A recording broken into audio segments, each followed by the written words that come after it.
Hello and welcome back to Badger Lodge Garage and Breakdowns Part 2. Or deux. No. Trois.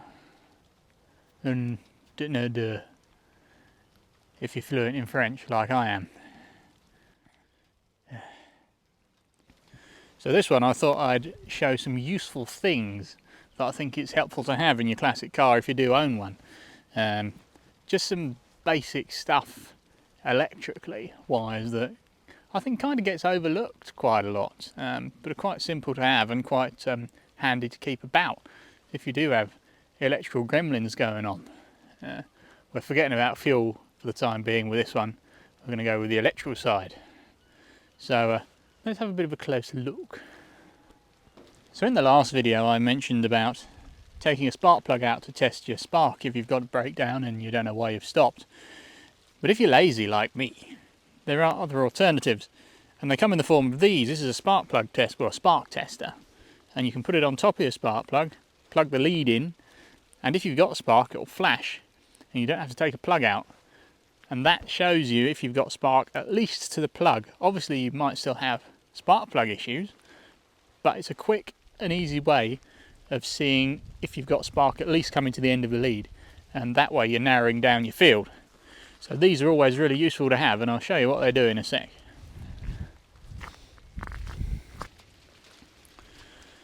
So as far as a spark plug tester is concerned, they are as simple as they sound.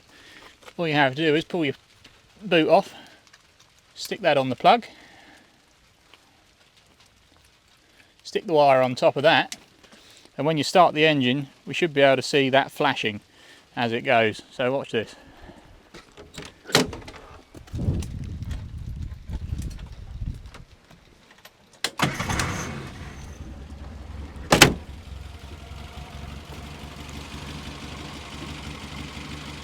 Hopefully that turns out on the camera. You never know with the frame rate. And there you immediately see that you've got spark. And then that's narrowing down your potential problems very quickly, especially if you're lazy like me and can't be bothered pulling spark plugs. Also, always worth carrying a set of points and a condenser.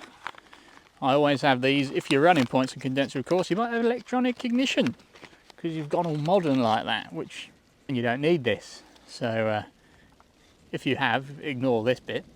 But they're fairly cheap. Just keep them in the glove box, and you never know when you might need them, basically. And the condenser, as I say, as I mentioned in the points video, I think this is the better condenser. I think the yellow wire one's generally better. Performance race A series in this example, but find out what your distributor is and just keep a set. It's all the same thing at the end of the day. And another overlooked useful tool is a test light. Now this is if you're going into slightly more in depth, trying to find power if you've lost it somewhere, but it's always handy to have one, and I'll show you what they do. All it is effectively is a bulb in a circuit. I did mention that briefly in the previous video. But it's got a pointy end, so you can stick it in wires and plugs, ground it out, and find where you've got electricity. I think it's a very useful thing to have if you're going slightly more in depth. It's not quite as good as a multimeter that tells you exactly how much voltage you've got, and you can obviously continuity test as well. Can't do that with this, but it does give you a good idea of where you've got power and where you haven't, which is always quite a useful thing to have.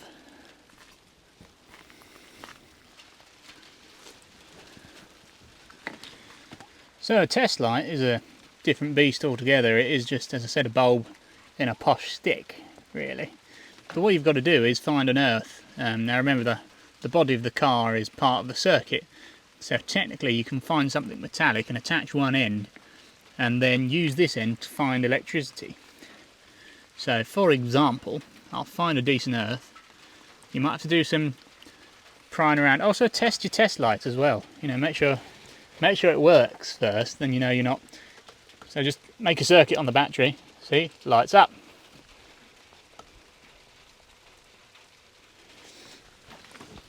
then find an earth, or even in this case you go to the negative battery cable, which on this particular arrow is actually the positive, but we won't go there just yet. And then say you're trying to find power to the coil, you can turn the ignition on, touch the light on the power from the key to the coil, and if it lights up, you know you've got power. And that can be done with anything. You've got a light that's not working and it's not a bulb or something similar. Well, where did I put it then? Oh, there it is. The ignition's on, power to the coil, the bulb lights up. And that is it.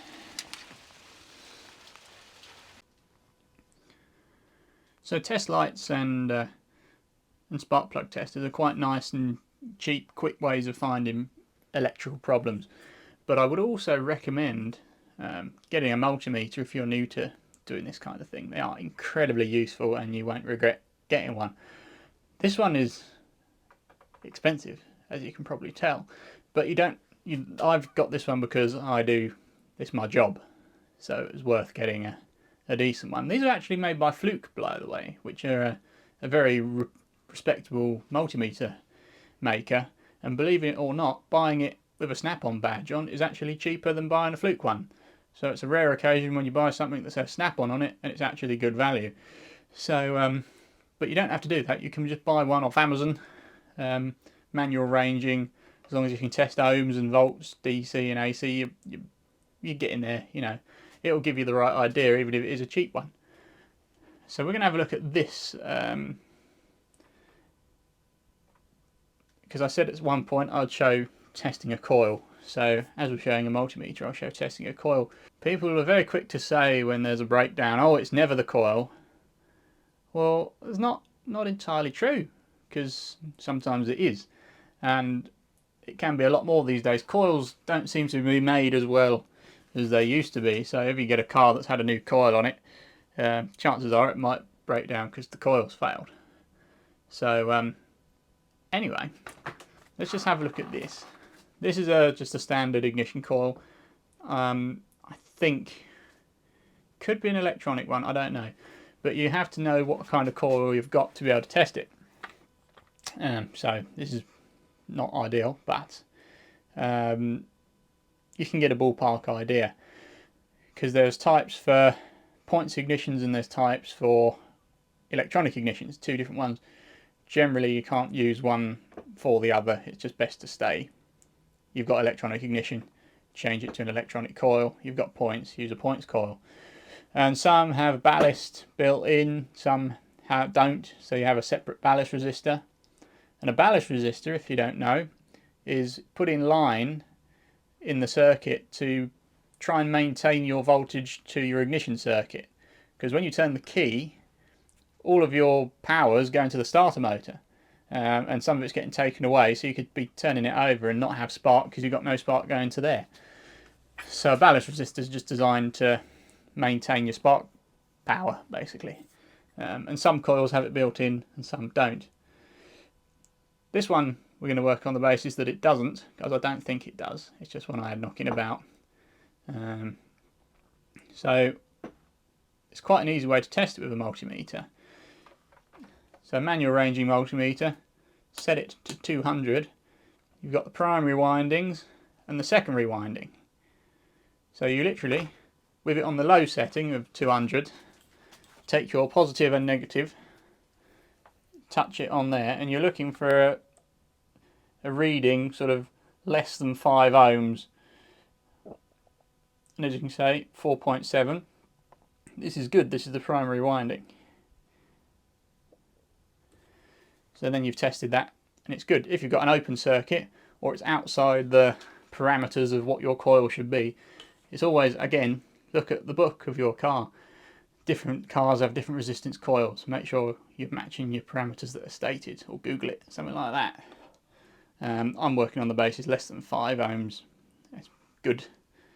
If you then set it to 20,000, you're now going to test the secondary. So what you need to do is, Oh, my multimeter's going flat as well at low battery. So what you do with the secondary is you stick the negative down there, find the contact, and the positive to the positive. And ideally, you should have something higher than 5 ohms, but less than 20. If you can get it to go right.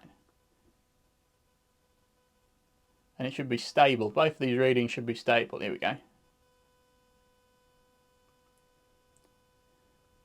It's not very stable-ish, but that could just be because my multimeter is going flat. 8.3-ish. So I would say that coil is pretty good. It's over 5 and it's less than 20. And as I said, must state, each coil is a bit different.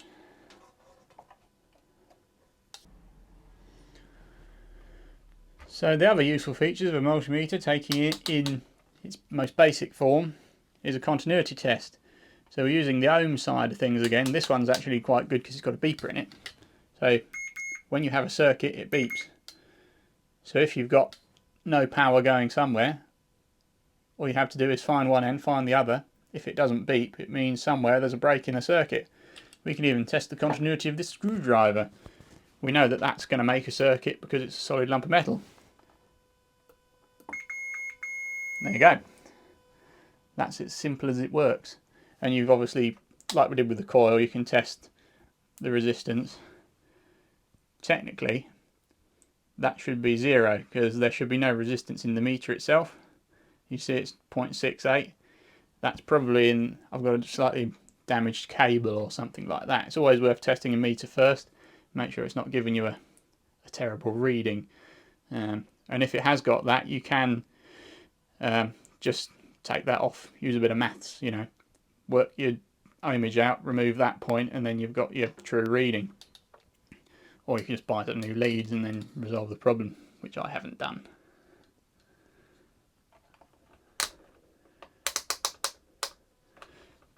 And then it's always useful to just know voltage, isn't it? So this is I haven't got a car battery kicking around, but that's just a little 9-volt battery out of a radio. 9.78 volts. A test light would just light up at that point and do something, but it's nice to know exactly how much you've got. So if you do want to get a multimeter, I would always recommend getting one. Just if you plan on playing with old cars for a long time, it's just worth having one of these. I would just, you know, and you can still have a test light and that. It's always useful to have all of them, depending on how you like to work. Everybody's got their own way of doing things, but visually or electronically, you know, we don't discriminate here. But a multimeter opens up a whole host of other possibilities that you can do and diagnose electronically that I'm not even brushing the surface here. That's the most basic stuff. But that's kind of what this channel's kind of about. I'm not one for going in depth greatly and doing all that kind of thing. I'm trying to keep it open for people who are just starting out in this kind of thing, because that is the future of old cars and heritage stuff like that, is new people getting into it, and you've got to have a place to start somewhere. So thank you again to all of you who've subscribed and keep watching it. There will be some more interesting stuff coming up soon. I have got an awful lot on, so the uploading is a bit erratic, but that's just the nature of it. I haven't gone away, so don't worry. We're approaching 500 subscribers, which is quite amazing actually, so thank you everyone for doing that. That's really nice. It's really encouraging that people are enjoying this kind of thing, so we'll keep at it. And in that case, thank you for watching, and I'll see you in a future video. Bye bye.